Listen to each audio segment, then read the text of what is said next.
नमस्कार दोस्तों। तो मैं एक कहानी लेकर आई हूँ प्रेमचंद की, और वो लगभग अचर्चित कहानी है। बहुत कम बात हुई है, मैंने तो कहीं पढ़ी नहीं, और इसका नाम है फातिहा। जब भी हम प्रतिनिधि रचनाओं की बात करते हैं तो हम उसमें बड़े घर की बेटी, पूस की रात और अनेक कहानियों का जिक्र सुनते हैं हम लोग। जुलूस, नमक का दरोगा, पंच परमेश्वर और भी कई कहानियाँ, जैसे कि बड़े भाई साहब का भी कम ही जिक्र सुनते हैं, लेकिन फिर भी सुनते हैं रामलीला। लेकिन इस कहानी के बारे में मैंने भी पहली बार ये कहानी लगभग 15-20 दिन या महीने भर पहले पढ़ी थी, और मुझे लगा कि आखिर ये कहानी चर्चित क्यों नहीं हुई, इस पर इतनी चर्चा क्यों नहीं हुई। मैं इस पर पिछले दिनों सोचती रही हूँ कि ये कहानी अचर्चित क्यों रह गई। फातिहा के बारे में बहुत कम लोग क्यों जानते हैं।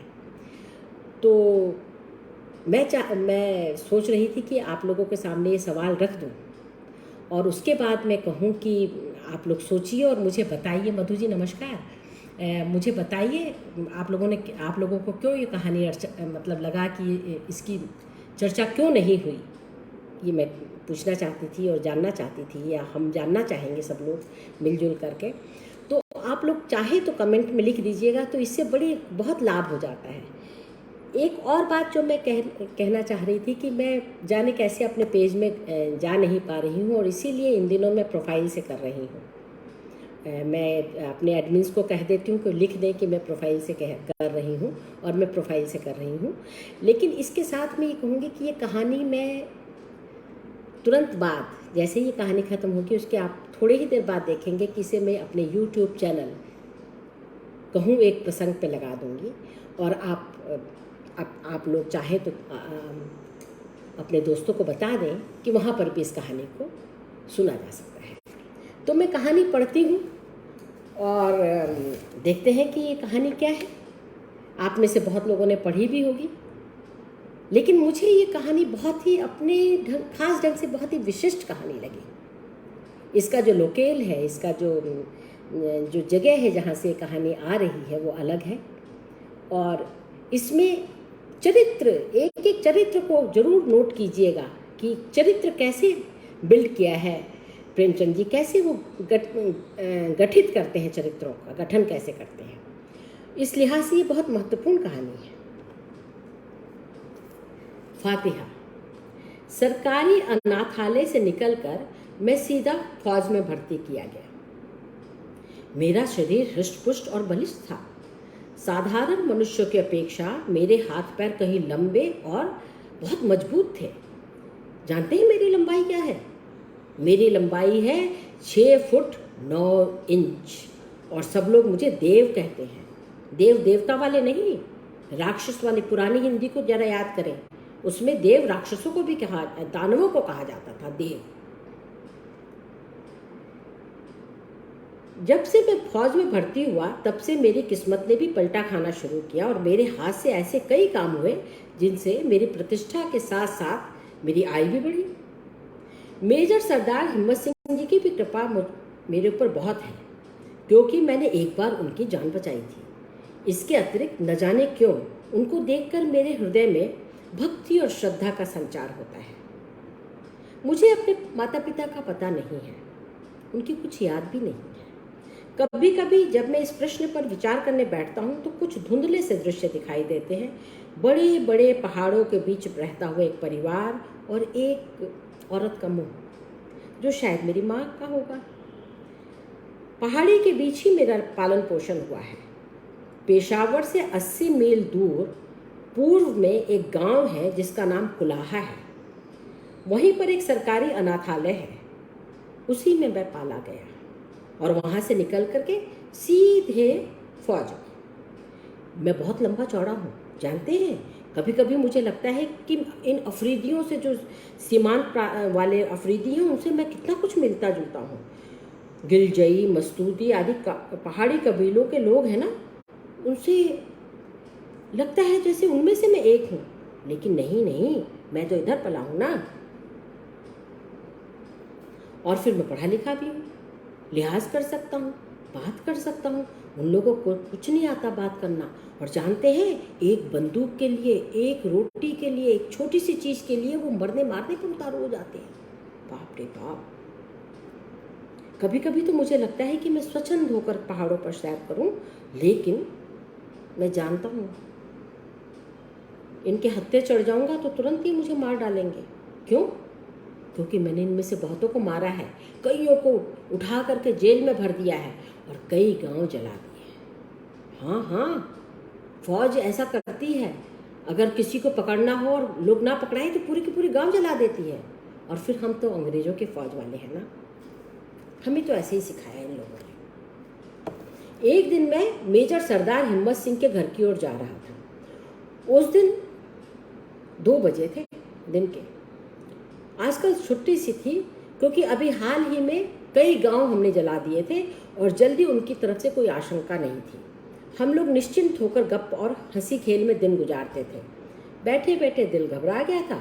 सिर्फ मन बहलाने के लिए मैं सरदार साहब के घर की ओर निकल पड़ा, किंतु रास्ते में एक दुर्घटना हो गई। एक बूढ़ा अफरीदी, जो अब भी एक हिंदुस्तानी जवान का सिर मरोड़ देने के लिए काफ़ी था, एक फौजी जवान से भिड़ा हुआ था। मेरे देखते देखते उसने अपनी कमर से एक तेज छुरा निकाला और उसकी छाती में घुसेड़ दिया। उस जवान के पास एक कारतूसी बंदूक थी, बस उसी के लिए ये लड़ाई थी। पलक मारते मारते फौजी जवान का काम तमाम हो गया और बूढ़ा बंदूक लेकर भागा। मैं उसके पीछे दौड़ा, लेकिन दौड़ने में वह इतना तेज था कि बात की बात में आंखों से ओझल हो गया। मैं भी बेतहाशा उसका पीछा कर रहा था। आखिर सरहद पर पहुंचते पहुंचते उससे 20 हाथ की दूरी रह गई। उसने पीछे फिर कर देखा। मैं अकेला उसका पीछा कर रहा था। उसने बंदूक का निशाना मेरी ओर साधा। मैं फौरन जमीन पर लेट गया और बंदूक की गोली मेरे सामने पत्थर पर जा लगी। उसने समझा कि मैं गोली का शिकार हो गया। वह धीरे धीरे सतर्क कदमों से मेरी ओर बढ़ा। मैं सांस खींचकर लेट गया। जब वह बिल्कुल मेरे पास आ गया, शेर की तरह उछलकर मैंने उसकी गर्दन पकड़ के जमीन पर पटक दिया और छुरा निकालकर उसकी साथ छाती में घुसेड़ दिया। अफरीदी की जीवन लीला समाप्त हो गई। इसी समय मेरी पलटन के भी कई लोग आ पहुंचे। चारों तरफ मेरी जय जयकार होने लगी। अभी तक मैं अपने आपे में न था, लेकिन अब मेरी सुध बुध वापस आई। न मालूम क्यों उस बुढ़े को देखकर मेरा जी घबराने लगा। अभी तक न मालूम कितने अफरीदियों को मारा था, लेकिन कभी भी मेरा हृदय इतना न घबराया था। मैं जमीन पर बैठ गया और उस बुढ़े की ओर देखने लगा। पलटन के और भी जवान पहुंच गए और मुझे घायल जानकर अनेक प्रकार के प्रश्न पूछने लगे। धीरे धीरे मैं उठा और चुपचाप शहर की ओर चला। सिपाही मेरे पीछे पीछे उसी बुढ़े की लाश घसीटते हुए चले। शहर के निवासियों ने मेरी जय जयकार का तांता बांध दिया। मैं चुपचाप मेजर सरदार हिम्मत सिंह के घर में घुस गया।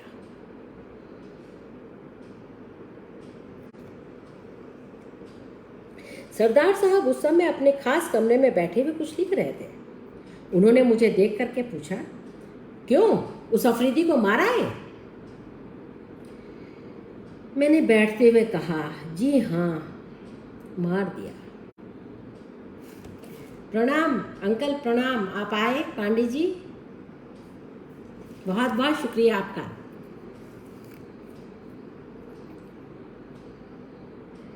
लेकिन सरदार साहब, न जाने क्यों मैं कुछ बुद्धिशील सा हो गया हूँ। सरदार साहब ने आश्चर्य से मेरी तरफ देखा और कहा, असद खां और बुज़दिल, नामुमकिन। मैंने उठते हुए कहा, सरदार साहब, यहाँ तबीयत नहीं लगती, उठकर बाहर बरामदे में बैठिए। न मालूम क्यों मेरा दिल घबरा रहा है। सरदार साहब उठकर मेरे पास आए और स्नेह से मेरी पीठ पर हाथ फेरते हुए कहा, असद, तुम दौड़ते दौड़ते थक गए हो और कोई बात नहीं है। अच्छा चलो बरामदे में बैठे, शाम की ठंडी हवा तुम्हें ताज़ा कर देगी। सरदार साहब और मैं दोनों बरामदे में जाके कुर्सियों पर बैठ गए। शहर के चौमुहाने पर उसी वृद्ध की लाश रखी थी, जिसके चारों ओर भीड़ लगी थी। बरामदे में जब मुझे बैठे हुए देखा तो लोग मेरी ओर इशारा करने लगे। सरदार साहब ने यह दृश्य देखकर कहा, असद खां, देखा लोगों की निगाह में तुम कितने ऊंचे हो। तुम्हारी वीरता को यहाँ बच्चा बच्चा सराहता है। अब भी तुम कहते हो मैं बुज़दिल हूँ।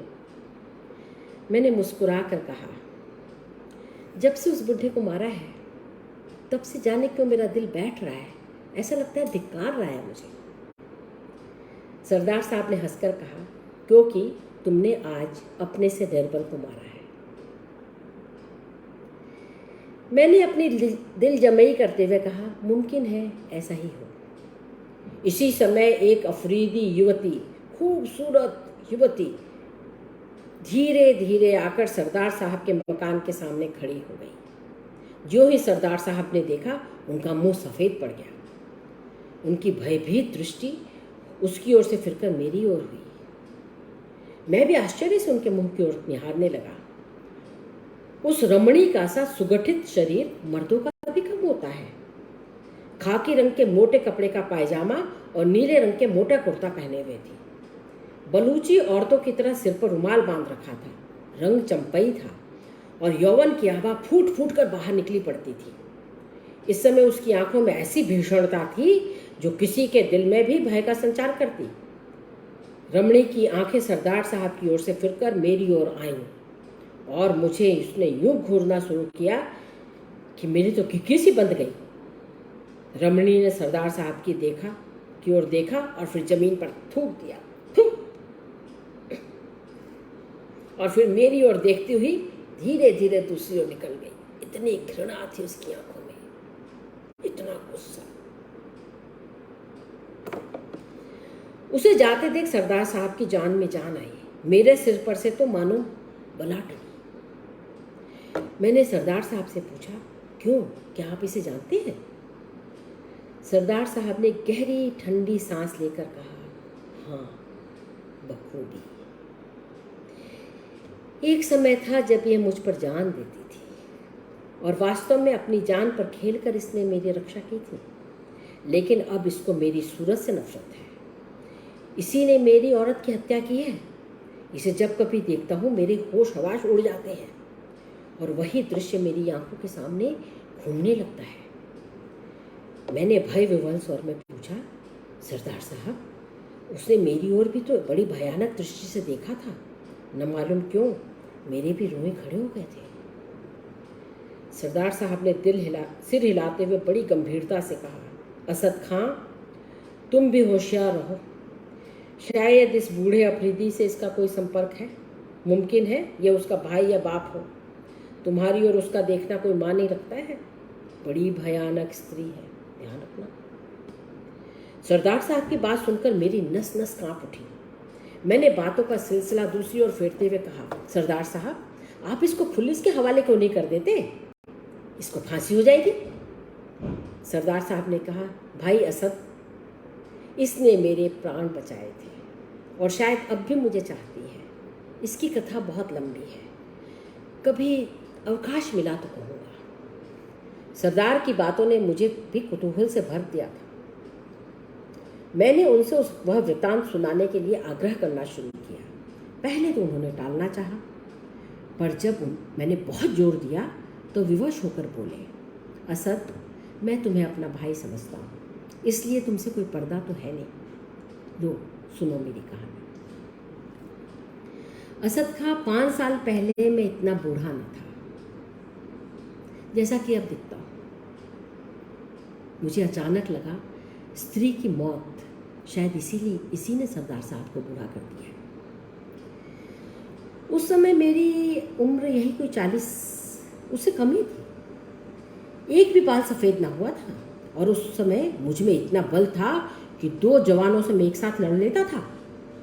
जर्मनों से मैंने मुठभेड़ की और न मालूम कितनों को यमलोक में पहुंचा दिया। जर्मन युद्ध के बाद मुझे यहाँ सीमा प्रांत पर काली पलटन का मेजर बना कर भेजा गया। जब पहले मैं यहाँ आया तो यहाँ बहुत कठिनाइयाँ आईं, लेकिन मैंने उसकी जरा भी परवाह न की और धीरे धीरे उन सब पर विजय पाई। सबसे पहले मैंने यहाँ आकर पश्तो सीखना शुरू किया। पश्तो के बाद और जबानें सीखी, यहाँ तक कि मैं उनको बड़ी आसानी और मुहावरों के साथ बोलने लगा। फिर इसके बाद कई आदमियों की टोली बनाकर देश के अंदर अंदर कोने में मैंने उनको सब छान डाला। इस पड़ताल में मैं कई बार मरते मरते बचा, किंतु सब कठिनाइयाँ झेलते हुए मैं यहाँ पर सकुशल रहने लगा। उस जमाने में मेरे हाथ से ऐसे ऐसे काम हो गए जिनसे सरकार में मेरी बड़ी नामवरी और प्रतिष्ठा हो गई। एक बार कर्नल हैमिल्टन की मेम साहब को मैं अकेले छुड़ा लाया था, और कितने ही देसी आदमियों और औरतों के प्राण मैंने बचाए हैं। यहाँ पर आने के 3 साल बाद से मेरी कहानी शुरू होती है। एक रात को मैं अपने कैंप में लेटा हुआ था। अफरीदियों से लड़ाई हो रही थी। दिन के थके मांदे सैनिक गाफिल हुए पड़े थे। कैंप में सन्नाटा था। लेटे लेटे मुझे भी नींद आ गई। जब मेरी नींद खुली तो देखा कि छाती पर एक अफरीदी, जिसकी आयु मेरी आयु से लगभग दुगनी होगी, सवार है और मेरी छाती में छुरा घुसेड़ने ही वाला है। मैं पूरी तरह उसके अधीन था। कोई भी बचने का उपाय न था। किंतु उस समय मैंने बड़े ही धैर्य से काम लिया और पश्तो भाषा में कहा, मुझे मारो नहीं, सुनो, मारना मत। मैं सरकारी फौज में बड़ा अफसर हूँ। मुझे पकड़ के ले चलो, सरकार तुम्हें को रुपया देगी और मुझे छुड़ा लाएगी। ईश्वर की कृपा से मेरी बात उसके मन में बैठ गई। कमर से रस्सी निकालकर मेरे हाथ पैर बांधे और कंधे पर बोझ की तरह लाद कर खेमे से बाहर आया। बाहर मार काट का बाजार गर्म था। उसने एक विचित्र प्रकार से चिल्लाकर कुछ कहा और मुझे कंधे पर लादे हुए जंगल की ओर भागा। यह मैं कह सकता हूँ कि उसको मेरा बोझ कुछ भी न मालूम होता था और बड़ी तेजी से भागा जा रहा था। उसके पीछे पीछे कई आदमी जो उसी की गिरोह के थे, लूट का माल लिए हुए भागे चले जा रहे थे। सुबह तक हम एक तालाब के पास पहुंचे। तालाब बड़े बड़े पहाड़ों से घिरा हुआ था। पानी बड़ा निर्मल था और जंगली पेड़ इधर उधर उग रहे थे। तालाब के पास पहुंचकर हम लोग ठहरे। बुढ़े ने, जो वास्तव में उस गिरोह का सरदार था, मुझे पत्थर पर डाल दिया। मेरी कमर में बड़ी चोट लगी। ऐसा मालूम हुआ कि कोई हड्डी टूट गई है, लेकिन ईश्वर की कृपा से हड्डी न टूटी थी। सरदार ने मुझे पृथ्वी पर डालने के बाद कहा, क्यों, कितना रुपया दिलाएगा? मैंने अपने दर्द को दबाते हुए कहा, 500 रुपया। सरदार ने मुंह बिगाड़ कर कहा, नहीं, इतना कम नहीं लेगा। 2000 से एक पैसा भी कम मिला तो तुम्हारी जान की खैर नहीं। मैंने कुछ सोचते हुए कहा, सरकार इतना रुपया काले आदमी के लिए नहीं खर्च करेगी। सरदार ने छुरा बाहर निकालते हुए कहा, तब फिर क्यों कहा था कि सरकार इनाम देगी? ले तो फिर यही मर। बेकार बोझ लाद के ला रहे थे हम। सरदार छुरा लिए मेरी तरफ बढ़ा। मैं घबरा कर बोला, अच्छा सरदार, मैं तुमको 2000 दिलवा दूंगा। सरदार रुक गया और बड़े जोर से हंसा। उसकी हंसी की प्रतिध्वनि से निर्जीव पहाड़ों को भी में भी कपकपी मच गई। मैंने मन ही मन कहा, बड़ा भयानक आदमी है, बाप रे। गिरोह के दूसरे आदमी अपनी अपनी लूट का माल सरदार के सामने रखने लगे। उसमें कई बंदूकें, कारतूस, रोटियां और कपड़े थे।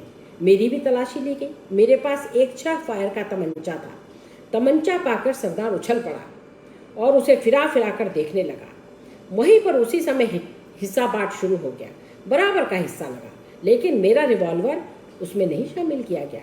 वह सरदार साहब की खास चीज थी। थोड़ी देर विश्राम करने के बाद यात्रा फिर शुरू हुई। इस बार मेरे पैर खोल दिए गए और साथ साथ चलने को कहा। मेरी आंखों पर पट्टी भी बांध दी गई ताकि मैं रास्ता न देख सकूं। मेरे हाथ रस्सी से बंधे हुए थे, जिसका एक सिरा एक अफरीदी के हाथ में था। चलते चलते मेरे पैर दुखने लगे, लेकिन उनकी मंजिल पूरी न हुई। सिर पर जेठ का सूरज चमक रहा था। पैर जले जा रहे थे। प्यास से गला सूख रहा था, लेकिन वे बराबर चले जा रहे थे। वे वापस आपस में बातें करते जाते थे, लेकिन अब मैं उनकी एक बात भी न समझ पाया। कभी कभी एकाध शब्द को समझ जाता, लेकिन बहुत अंशों में मैं बहुत कुछ नहीं समझ रहा था। वे लोग इस समय अपनी विजय पर खुश थे और एक अफरीदी ने अपनी भाषा में एक गीत गाना शुरू किया। गीत बड़ा ही अच्छा था। असद खान ने पूछा, सरदार साहब, क्या गीत था वो? सरदार साहब ने कहा, गीत तो याद नहीं, भाषा ज़्यादा समझ में नहीं आई थी ना, लेकिन भाव याद है। भाव यह है कि एक अफरीदी जा रहा है। उसकी स्त्री उससे कहती है, कहाँ जाते हो? युवक उत्तर देता है, जाते हैं तुम्हारे लिए रोटी और कपड़ा लाने। स्त्री पूछती है, और कुछ अपने बच्चों के लिए नहीं लाओगे? युवक उत्तर देता है, बच्चे के लिए बंदूक लाऊंगा ताकि जब वह बड़ा हो तो वह भी लड़े और अपनी प्रेमिका के लिए रोटी और कपड़ा ला सके। स्त्री कहती है, तो जाओ, कब आओगे? युवक उत्तर देता है, आऊंगा तभी जब कुछ जीत लाऊंगा, नहीं तो वहीं मर जाऊंगा। स्त्री कहती है, शाबाश, जाओ, तुम वीर हो, तुम जरूर सफल होगे। गीत सुनकर मैं मुग्ध हो गया। गीत समाप्त होते होते हम लोग भी रुक गए। मेरी आंखें खोली गई। सामने बड़ा सा मैदान था और चारों ओर गुफाएं बनी हुई थी जो उन्हीं लोगों के रहने की जगह थी। फिर मेरी तलाशी ली गई और इस दफे सब कपड़े उतरवा लिए गए, केवल पायजामा रह गया। सामने एक बड़ा सा शिलाखंड रखा हुआ था। सब लोगों ने मिलकर उसे हटाया और मुझे उसी ओर ले चले। मेरी आत्मा कांप उठी। यह तो जिंदा कब्र में डाल देंगे। मैंने बड़ी ही वेदनापूर्ण दृष्टि से सरदार की ओर देखकर कहा, सरदार, सरकार तुम्हें रुपया देगी, मुझे मारो नहीं। सरदार ने हंसकर कहा, तुझे मारता कौन है? कैद किया जाता है। इस घर में बंद रहोगे, जब रुपया आ जाएगा तो छोड़ दिए जाओगे। सरदार की बात सुनकर मेरे प्राण में प्राण आए। सरदार ने मेरी पॉकेट बुक और पेंसिल सामने रखते हुए कहा, लो, इसमें लिख दो। अगर एक पैसा भी कम आया तो तुम्हारी जान की खैर नहीं। मैंने कमिश्नर साहब के नाम एक पत्र लिखकर दे दिया।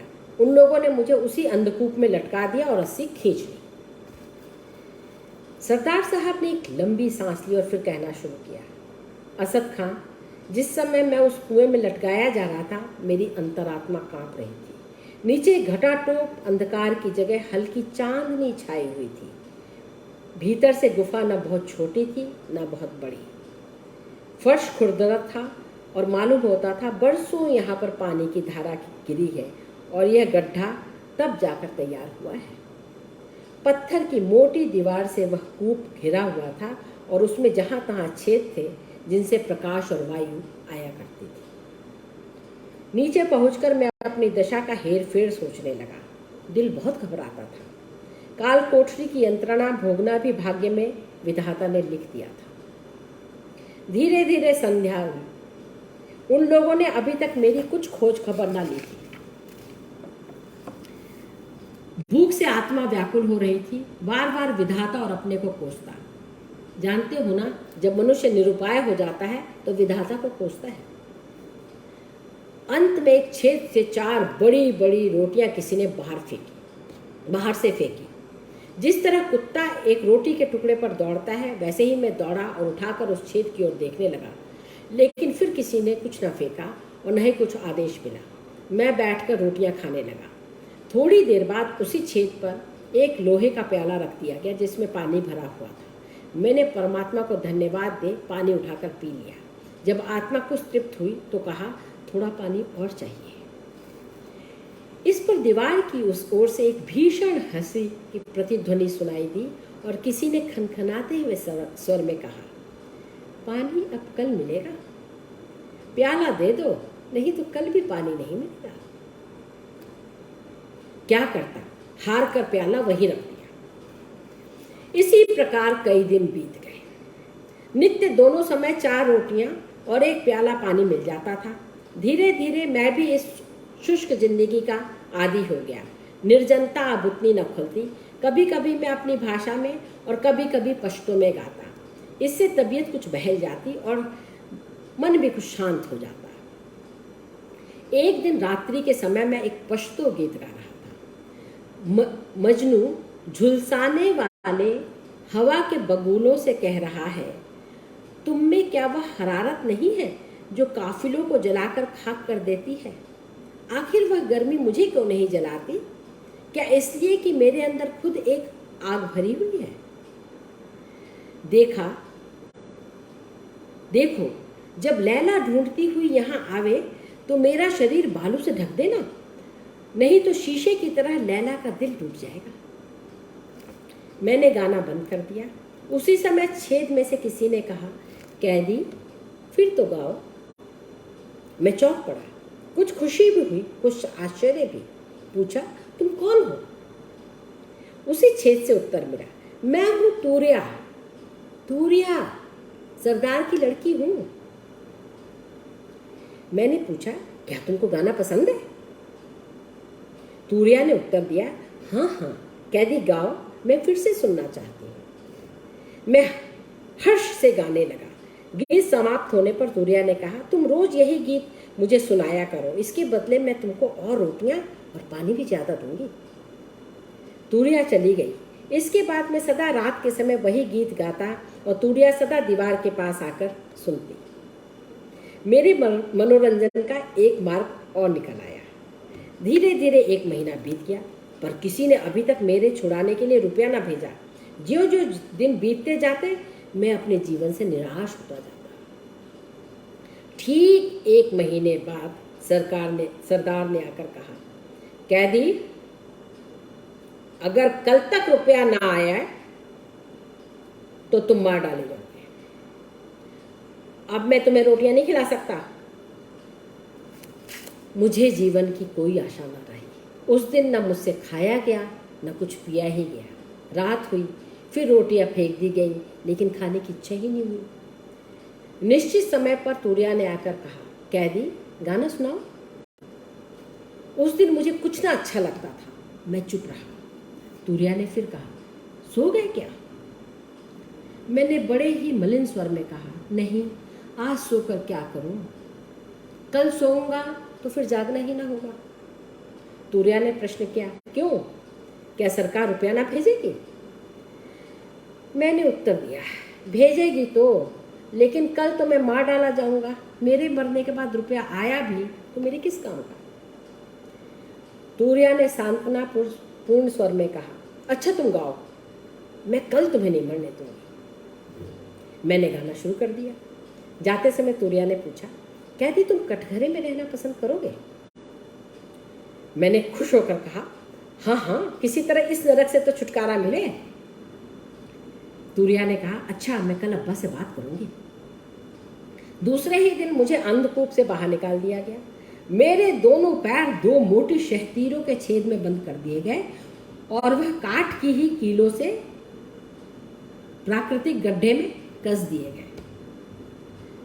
सरदार ने मेरे पास आकर कहा, कैदी, 15 दिन की अवधि और दी जाती है, इसके बाद तुम्हारे गर्दन। आज दूसरा खत अपने घर को लिखो, अगर ईद तक रुपया ना आया तो तुम्ही को हलाल कर देंगे। मैंने दूसरा पत्र लिखकर दे दिया। सरदार के जाने के बाद तूरिया आई। यह वही रमणी थी जो अभी गई है। यही उस सरदार की लड़की थी। यही मेरा गाना सुनती थी और इसी ने सिफारिश करके मेरी जान बचाई थी। तूरिया आकर मुझे देखने लगी। मैं भी उसकी ओर देखने लगा। तूरिया ने पूछा, कैदी, घर में तुम्हारे कौन कौन है? मैंने बड़े ही कातर स्वर में कहा, मेरे 2 छोटे छोटे बच्चे हैं और कोई नहीं। मुझे मालूम था कि अफरीदी बच्चों को बहुत प्यार करते हैं। तूरिया ने पूछा, उनकी माँ नहीं है? मैंने केवल दया उपजाने के लिए कहा, नहीं, उनकी माँ मर गई है, वे अकेले हैं, मालूम नहीं जीते हैं कि मर गए, क्योंकि मेरे सिवाय उनकी देखरेख करने वाला भी कोई नहीं। कहते कहते मेरी आंखों में आंसू आ गए। तूरिया की भी आंखें बहने लगी। तूरिया ने अपना आवेग संभालते हुए कहा, तो तुम्हारे कोई नहीं है, बच्ची अकेली है, वो बहुत रोते होंगे ना? मैंने मन ही मन प्रसन्न होते हुए कहा, हाँ, रोते जरूर होंगे, कौन जानता है, शायद मर गए हो, पता नहीं जीते भी हैं कि नहीं। तूरिया ने बात काट कर कहा, नहीं, अभी मरे नहीं होंगे। अच्छा, तुम रहते कहाँ हो? मैं जाकर वो पता लगा लूंगी। मैंने अपने घर का पता बता दिया। उसने कहा, उस जगह तो मैं कई बार हो आई हूँ, बाजार से सौदा लेने में जाती हूँ, अब जाऊंगी तो तुम्हारे बच्चों की भी खबर लेती आऊंगी। मैंने शंकित हृदय से पूछा, कब जाओगी? उसने कुछ सोचकर कहा, उस जुमेरात को जाऊंगी। अच्छा, तुम वही गीत गाओ। मैंने आज बड़ी उमंग और उत्साह से गाना शुरू किया। मैंने आज देखा कि उसका असर तूरिया पर कैसा पड़ता है। उसका शरीर कांपने लगा, आंखें डबडबा गई, गाल पीले पड़ गए और कांपती हुई वह बैठ गई। उसकी दशा देखकर मैंने दूने उत्साह से गाना शुरू किया और अंत में कहा, तूर्या, अगर मैं मारा जाऊं तो मेरे बच्चों को मेरे मरने की खबर दे दोगी ना? मेरी बात का पूरा असर पड़ा। तूर्या ने भर्राए हुए स्वर में कहा, कैदी, तुम मरोगे नहीं, मैं तुम्हारे बच्चों के लिए तुम्हें छोड़ दूंगी। मैंने निराश होकर कहा, तूर्या, तुम्हारे छोड़ देने से भी मैं बच नहीं सकता। इस जंगल में भटक भटक कर मर जाऊंगा और फिर तुम पर भी तो मुसीबत आ सकती है ना। अपनी जान के लिए मैं तुम्हें मुसीबत में ना डालूंगा। तूर्या ने कहा, मेरे लिए तुम चिंता ना करो, मेरे ऊपर कोई शक ना करेगा। मैं सरदार की लड़की हूँ, जो कहूँगी वही सब मान लेंगे। लेकिन क्या तुम जाकर रुपया भेज दोगे? मैंने खुश होकर कहा, हाँ तूर्या, मैं रुपया भेज दूंगा। तूर्या ने जाते हुए कहा, तो मैं भी तुम्हें छुटकारा दिला दूंगी। इस घटना के बाद तूर्या सदैव मेरे बच्चों के संबंध में बातें करती। असद खां, सचमुच इन अफरीदियों को बच्चे बहुत प्यारे होते हैं। अरे क्या कहूँ मैं तुम्हें। आखिर जुमेरात आई और अभी तक सरदार वापस न आया, न कोई उस गिरोह का आदमी ही वापस आया। उस संध्या तूर्या ने आकर कहा, कैदी, अब मैं नहीं जा सकती क्योंकि मेरा पिता अभी तक नहीं आया। यदि कल भी ना आया तो मैं तुम्हें रात को छोड़ दूंगी। तुम अपने बच्चों के पास जाना, लेकिन देखो रुपया भेजना मत भूलना। मैं तुम पर विश्वास करती हूँ। मैंने उस दिन बड़े उत्साह से गाना गाया। आधी रात तक तूर्या सुनती रही, फिर सोने चली गई। मैं भी ईश्वर से मनाता रहा कि कल और सरदार न आए। काठ में बंधे बंधे मेरा पैर बिल्कुल निकम्मा हो गया था। तमाम शरीर दुख रहा था। इससे तो वो कालकोठरी अच्छी थी, वहां कम से कम हाथ पैर हिला डुला तो सकता था। दूसरे दिन भी गिरोह वापस न आया। उस दिन तूर्या बहुत चिंतित थी। शाम को आकर तूर्या ने मेरे पैर खोलकर कहा, कैदी, अब तुम जाओ, चलो मैं तुम्हें थोड़ी दूर पहुंचा दूँ। थोड़ी देर तक मैं अवश्य लेटा रहा। धीरे धीरे मेरे पैर ठीक हुए और ईश्वर को धन्यवाद देता हुआ मैं तूर्या के साथ चल दिया। तूर्या को प्रसन्न करने के लिए मैं रास्ते भर गीत गाता रहा। तूर्या बार बार सुनती और बार बार रोती। आधी रात के करीब मैं तालाब के पास पहुंचा। वहां पहुंचकर तूर्या ने कहा, सीधे चले जाओ, तुम पेशावर पहुंच जाओगे। देखो होशियारी से जाना, नहीं तो कोई तुम्हें अपनी गोली का शिकार बना देगा। यह लो, तुम्हारे कपड़े हैं, लेकिन रुपया जरूर भेज देना, तुम्हारी जमानत मैं लूँगी। अगर रुपया ना आया तो मेरे भी प्राण जाएंगे और तुम्हारे भी। अगर रुपया आ जाएगा तो कोई भी अफरीदी तुम पर हाथ न उठाएगा, चाहे तुम किसी को भी मार दो। जाओ, ईश्वर तुम्हारी रक्षा करे और तुमको अपने बच्चे से मिलाए। तूर्या फिर ठहरी नहीं, गुनगुनाती हुई लौट पड़ी। रात दोपहर बीत चुकी थी। चारों ओर भयानक निस्तब्धता छाई हुई थी। केवल हवा साए साए करती हुई चल रही थी। आकाश के बीचों बीच चंद्रमा अपनी सोलहों कला से चमक रहा था। तालाब के तट पर रुकना सुरक्षित न था। मैं धीरे धीरे दक्षिण की ओर बढ़ा। बार बार चारों ओर देखता जाता था। ईश्वर की कृपा से सुबह होते होते मैं पेशावर की सरहद पर पहुंच गया। सरहद पर सिपाहियों का पहरा था। मुझे देखते ही तमाम फौज भर में हलचल मच गई। सभी लोग मुझे मरा हुआ समझ रहे थे। जीता जागता लौटा हुआ देखकर सभी खुश हो गए। कर्नल हैमिल्टन साहब भी समाचार पाकर उसी समय मिलने आए और सब हाल पूछकर कहा, मेजर, मैं तो आपको मरा हुआ समझता था। मेरे पास तुम्हारे 2 खत आए थे, लेकिन मुझे स्वप्न में भी विश्वास न हुआ था कि तुम्हारे लिखे हुए हैं। मैं तो उन्हें जाली समझ रहा था। ईश्वर को धन्यवाद है कि तुम जीते ही बच के लौट आए। मैंने कर्नल साहब को धन्यवाद दिया और मन ही मन कहा, काले आदमी का लिखा हुआ जाली था, और वही अगर गोरा आदमी लिखता तो 2 की कौन कहे 4000 रुपये पहुँच जाता और कितने ही गांव जला दिए जाते और न जाने क्या क्या हो जाता। मैं तो काला हूँ ना, मेरी क्या परवाह, मेरी जान की कोई कीमत नहीं। मैं चुपचाप अपने घर वापस आया। बाल बच्चों को पाकर आत्मा संतुष्ट हुई। उसी दिन एक विश्वासी अनुचर के द्वारा 2000 रुपये तूर्या के पास भेज दिया। सरदार ने एक ठंडी सांस लेकर कहा, असद खां, अभी मेरी कहानी समाप्त नहीं हुई है। अभी तो दुखांत शेष है।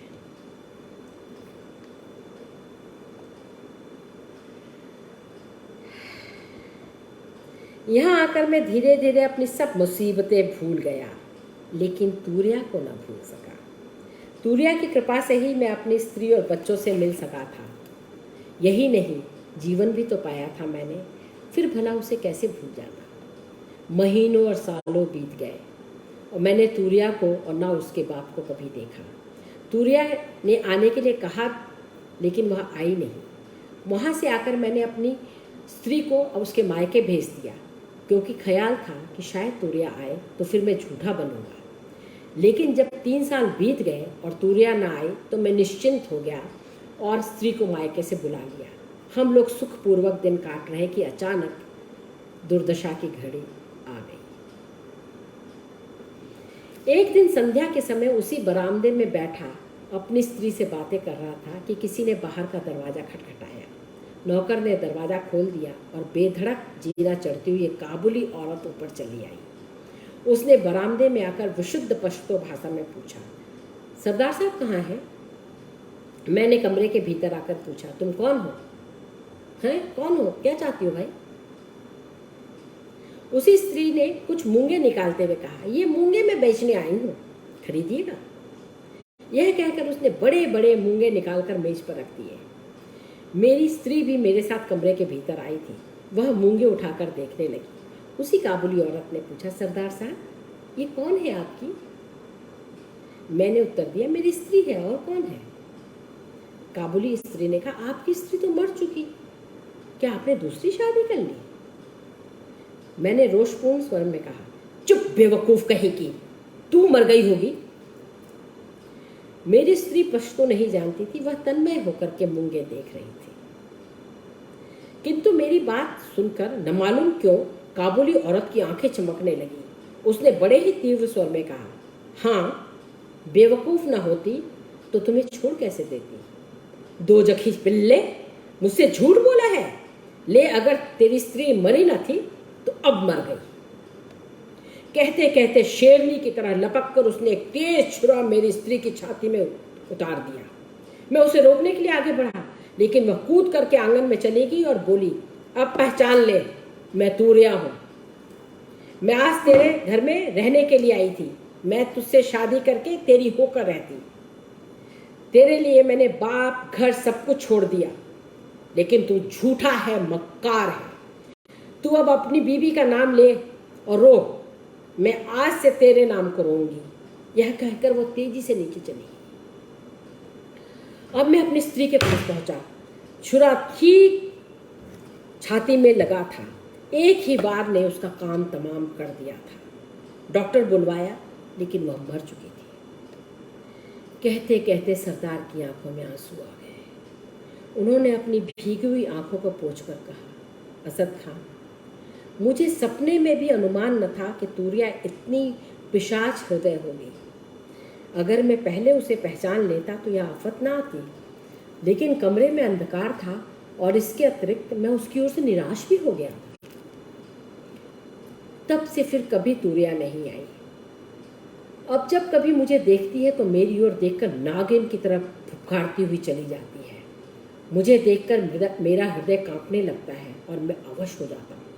कई बार कोशिश की कि इसे पकड़वा दो, लेकिन उसे देख करके मैं बिल्कुल निकम्मा हो जाता हूँ। हाथ पैर बेकाबू हो जाते हैं, मेरी सारी वीरता हवा हो जाती है। ये चढ़ जाए ऊपर।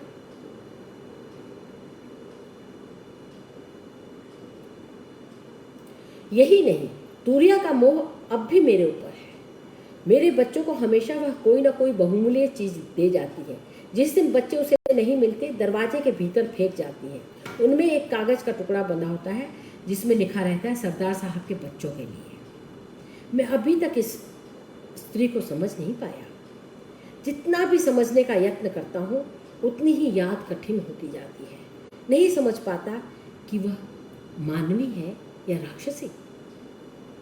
इसी समय सरदार साहब के लड़के ने आकर कहा, देखिए, वही औरत ये सोने की ताबीज दे गई है।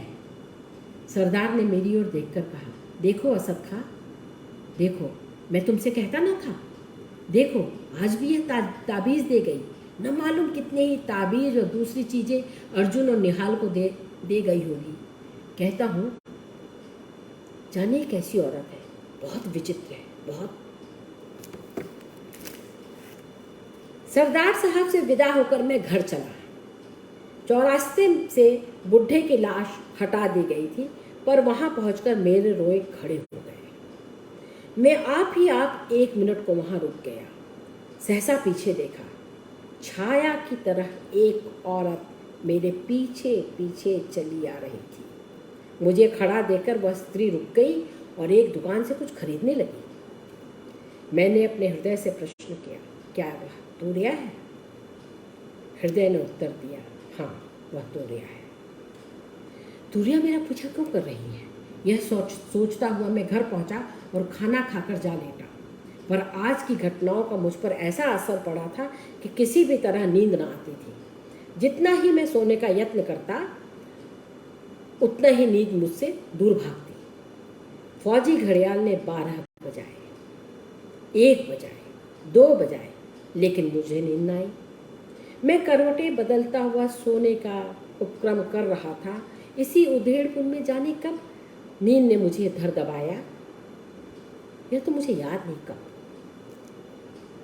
यद्यपि मैं सो रहा था, लेकिन मेरा ज्ञान जग रहा था। मुझे ऐसा मालूम हुआ कि कोई स्त्री, जिसकी आकृति तूरिया से बहुत मिलती थी, लेकिन उससे कहीं अधिक भयावनी थी, दीवार फोड़कर भीतर घुस आई है। उसके हाथ में एक तेज छुरा है जो लालटेन के प्रकाश में चमक रहा है।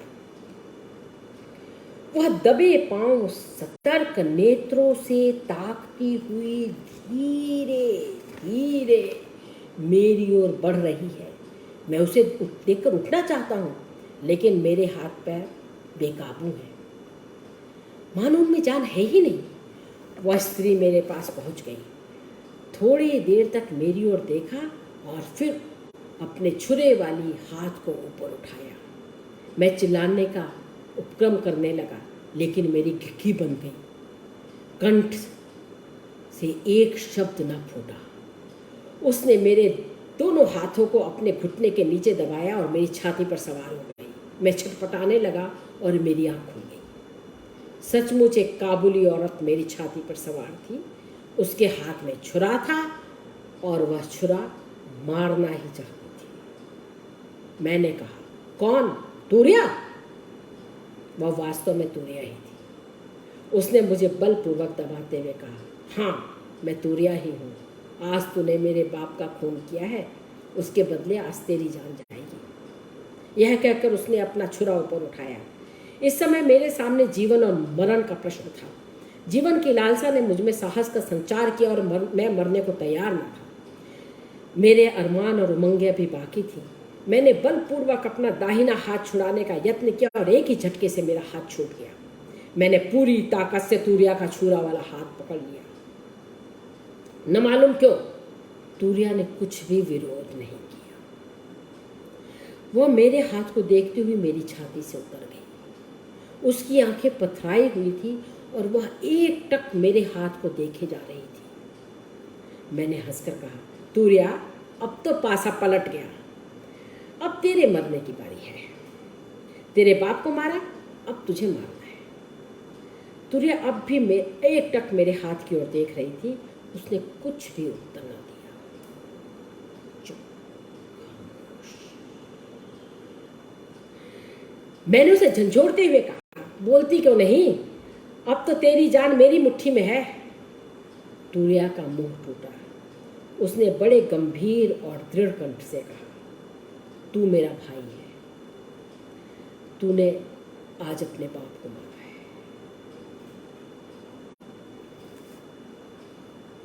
मैंने हंसते हुए कहा, अफरीदी मक्कार होते हैं, यह तो मुझे आज मालूम हुआ। तूरिया ने शांत स्वर में कहा, तू मेरा खोया हुआ बड़ा भाई नाजिर है। वह जो तेरे हाथ में निशान है, वही बतला रहा है कि तू मेरा भाई है। बचपन से ही मेरे हाथ में एक सांप गोता हुआ था और यही मेरी पहचान फौजी रजिस्टर में भी लिखी हुई थी। मैंने हंसकर कहा, तूरिया तू मुझे भुलावा दे रही है। मैं नहीं आने वाला। तूरिया ने अपने हाथ से छुरा फेंक कर कहा, सचमुच तू मेरा भाई है। अगर तुझे विश्वास नहीं होता तो देख, मेरे दाहिने हाथ में भी ऐसा ही सांप गुदा हुआ है। मैंने तूरिया के हाथ पर दृष्टि डाली तो वहां भी बिल्कुल मेरे ही जैसा सांप कूदा हुआ था। मैंने कुछ सोचते हुए कहा, तूरिया, मैं तेरा विश्वास नहीं कर सकता, ये इत्तेफाक की बात है। तूरिया ने कहा, मेरा हाथ छोड़ दे, मैं तुझ पर वार न करूंगी।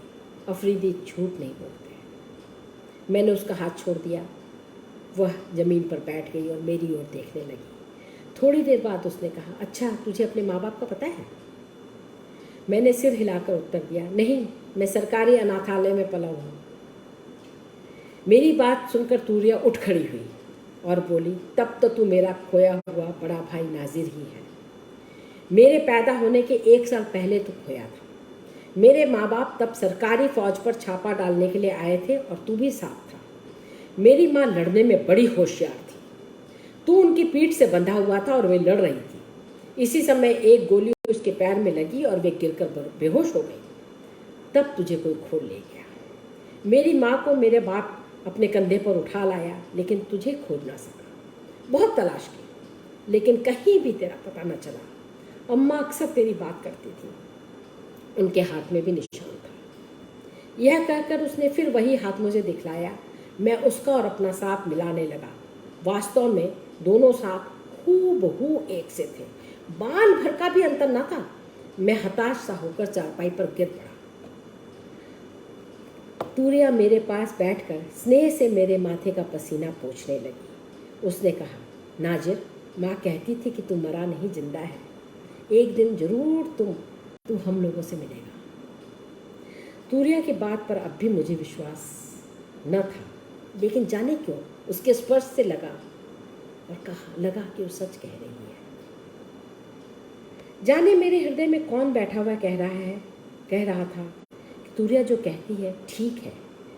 मैंने एक लंबी सांस लेकर कहा, क्यों तूरिया, मैंने जिसे आज मारा है वो हम लोगों का बाप था। तूरिया के मुंह पर शोक का एक छोटा सा बादल घिर आया। उसने बड़े ही दुखपूर्ण स्वर में कहा, हाँ नाजिर, वह अभागा हमारा बाप था। कौन जानता था कि वह अपने प्यारे लड़के से मरेगा। तो मैंने आज अपने बाप को हलाल कर दिया। तूरिया सांत्वना पूर्ण स्वर में बोली, लेकिन नाजिर, तूने तो अनजान में यह काम किया है। लेकिन जानता है, बाप के मरने से मैं बिल्कुल अकेली हो गई थी, लेकिन अब तुझे पाकर बाप के सारे रंज भूल जाऊंगी। नाजिर, तू रंज ना कर। तुझे क्या मालूम कौन तेरा बाप है और कौन तेरी माँ। देख, मैं ही तुझे मारने आई थी। तुझे मार डालती, लेकिन खुदा की मेहरबानी से मैंने अपना खानदानी निशान देख लिया। खुदा की ऐसी ही मर्जी थी। तूरिया से मालूम हुआ कि मेरा बाप एक गिरोह का सरदार था और उसका नाम हैदर खां था। अफरीदी था वह। मैंने सरदार हिम्मत सिंह के संबंध में भी तूरिया से बात की तो मालूम हुआ कि तूरिया सरदार साहब को प्यार करने लगी थी। वह हमारे बाप से लड़ फिर कर सरदार से निकाह करने आई थी, लेकिन वहाँ उनकी स्त्री को पाकर ईर्ष्या और क्रोध से पागल हो गई और उसने उनकी स्त्री की हत्या कर डाली। काबुली औरत के वेश में जाकर वह कुछ मजाक करना चाहती थी, लेकिन घटना चक्र उसे दूसरी ही ओर ले गया। मैंने सरदार साहब की दशा का वर्णन किया। सुनकर वह कुछ सोचती रही और फिर कहा, नहीं, वह आदमी झूठा और दगाबाज है। मैं उससे निकाह नहीं करूँगी, लेकिन तेरी खातिर अब सब भूल जाऊंगी। कल उनके बच्चों को ले आना, मैं प्यार करूँगी।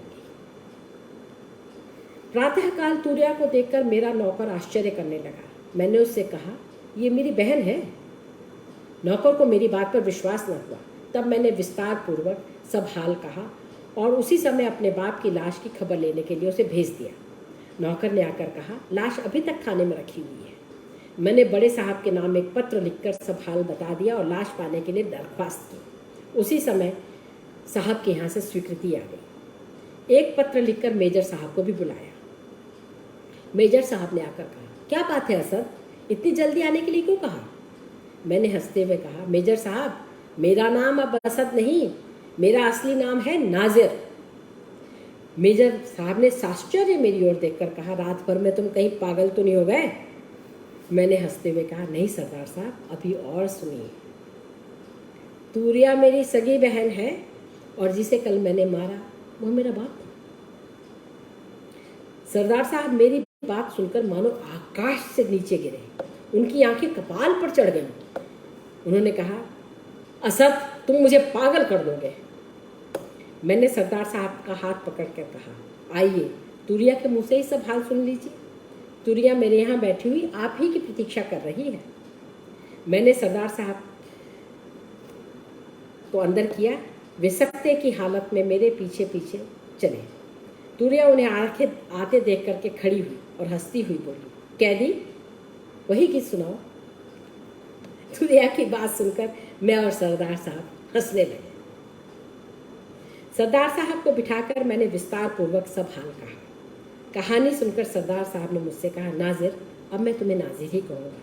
तूरिया को मैं तुमसे मांगता हूँ, मैं इसके साथ विवाह करूँगा। मैंने हंसकर कहा, लेकिन आप हिंदू हैं और हम लोग मुसलमान। सरदार साहब ने हंसकर कहा, पलटनियों की कोई जात पात नहीं होती। तूरिया ने उसी समय कहा, लेकिन सरदार साहब, मैं तुमसे विवाह न करूँगी। हाँ, अगर तुम अपने दोनों बच्चों को मेरे पास भेज दो तो मैं उनकी माँ जरूर बन जाऊंगी। सरदार साहब की आंखें गीली हो गई। उसी शाम हमने सरदार साहब, तूरिया और दूसरे पलटनियों के साथ जाकर अपने बाप की लाश दफना दी। सूरज डूब रहा था, धीरे धीरे अंधेरा हो रहा था और हम दोनों, मैं और तूरिया, अपने बाप की कब्र पर फातिहा पढ़ रहे थे।